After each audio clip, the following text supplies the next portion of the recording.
One of the very important points that we like to make is that, laparoscopic hernias were very common and still are common in a lot of areas. And that was the way that we did hernias. I did hundreds of laparoscopic hernias. And it was a great repair compared to the open procedure. But laparoscopic hernias don't fix the problem. Laparoscopic hernias patch the defect. We put a piece of mesh over the hole. It's like having a hole in the ceiling and you just put a patch over it. So that keeps bowel from coming out and bad things from happening, but it doesn't really fix the problem. You never fix the hole in the ceiling.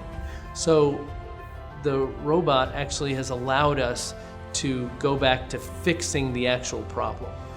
And I think that, number one, we're seeing significantly decreased pain. We, in the short term, have seen a decrease in recurrence rates. We're really waiting for more long-term data to be able to say that more confidently, but we all feel like that this is a much better repair.